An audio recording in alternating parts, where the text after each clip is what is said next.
Naglilinis ka pa karla sa hagdan. Sa baba. Ang buhay kong minsan ay walang direksyon. Tila kay Dingding ng kabinet. Kuminap.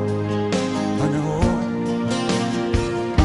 Huwag kang mawawalan ng pag-asa. Sarap siguro magiging boss, no? Kailanman ay di nag-iisa. Nakataas pa sa puno ng asyayaw pa.